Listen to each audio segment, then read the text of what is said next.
हरे कृष्णा। ओम नमो भगवते वासुदेवाय। प्रिय श्रोताओं, फाल्गुन मास के कृष्ण पक्ष की एकादशी विजय एकादशी के नाम से जानी जाती है और इस व्रत का उल्लेख पद्म और स्कंद पुराण में भी मिलता है। नाम के अनुसार ही इस एकादशी का व्रत करने वाला सदैव विजयी रहता है। प्राचीन काल में कई राजा महाराजा इस व्रत के प्रभाव से अपने निश्चित हार को भी जीत में बदल चुके हैं। ऐसी मान्यता है कि भगवान श्री राम ने भी रावण से युद्ध करने से पहले अपनी पूरी सेना के साथ इस व्रत को रखा था और इस बार विजय एकादशी के पावन अवसर पर कुंभ संक्रांति का महासंयोग भी पड़ रहा है। इससे इस दिन का महत्व और भी बढ़ जाता है। लेकिन एकादशी की तिथि 2 दिन रहने के कारण यह असमंजस भी है कि व्रत किस तिथि को रखना है। तो आइए जानते हैं एकादशी की सही तिथि और शुभ मुहूर्त के बारे में।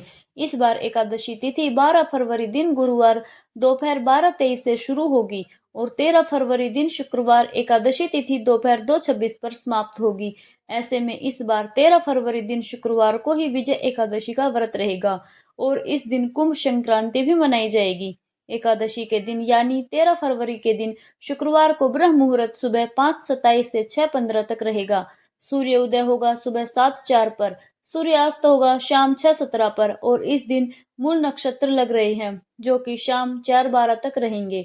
अमृतकाल समय सुबह 9:13 से 10:59 तक रहेगा। प्रातःकाल पूजा का सबसे शुभ मुहूर्त सुबह 5:44 से 7:01 तक रहेगा। सायंकाल पूजा मुहूर्त शाम 6:07 से 7:27 तक रहेगा और राहु काल सुबह 10:30 से दोपहर 12 बजे तक रहेगा। द्वादशी तिथि 13 फरवरी दिन शुक्रवार को दोपहर 2:27 से शुरू होगी। इसी के साथ हरिवासर का समय भी शुरू हो जाएगा और 14 फरवरी दिन शनिवार को द्वादशी तिथि शाम 4:01 पर समाप्त होगी। द्वादशी तिथि के दिन ब्रह्म मुहूर्त सुबह 5:26 से 6:14 तक रहेगा। सूर्योदय होगा सुबह 7:03 पर और इस दिन सुबह 3:24 से सिद्धि योग भी प्रारंभ हो जाएगा और हरिवासर का समय जो द्वादशी तिथि लगते ही शुरू होता है इस बार शुक्रवार को रात 9 बजे तक समाप्त होगा। एकादशी व्रत का पारण 14 फरवरी दिन शनिवार को सुबह 7 बजे से 9:14 के बीच में किया जाएगा क्योंकि इस बार 13 फरवरी दिन शुक्रवार को कुंभ संक्रांति भी है और इस दिन पुण्यकाल और महापुण्यकाल का विशेष महत्व होता है।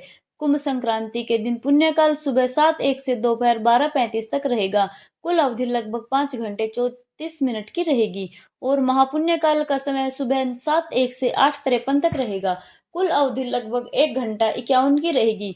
साल भर में कुल 12 संक्रांति आती हैं जिनमें से कुंभ संक्रांति सबसे महत्वपूर्ण मानी जाती है।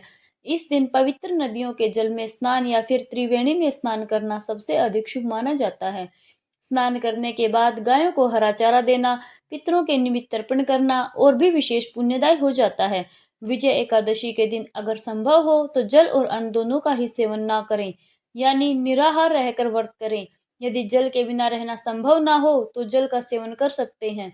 जल और अन्न के बिना भी नहीं रह सकते तो केवल फलाहार कर सकते हैं और जल भी पी सकते हैं। लेकिन बालक, वृद्ध और रोगी को एकादशी का व्रत नहीं करना चाहिए, केवल पूजा करनी चाहिए। एकादशी के दिन चावल ना बनाएं और ना ही खाएं।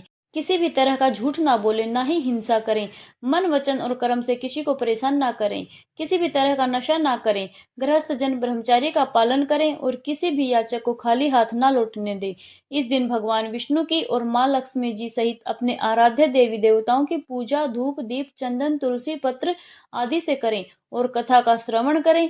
अगले दिन द्वादशी तिथि को शुभ मुहूर्त में व्रत का पारण करें। इस प्रकार एकादशी व्रत पूर्ण होता है। यह थी आज की वीडियो और आपको जानकारी कैसी लगी जरूर बताइएगा। राधे राधे, हरे कृष्णा।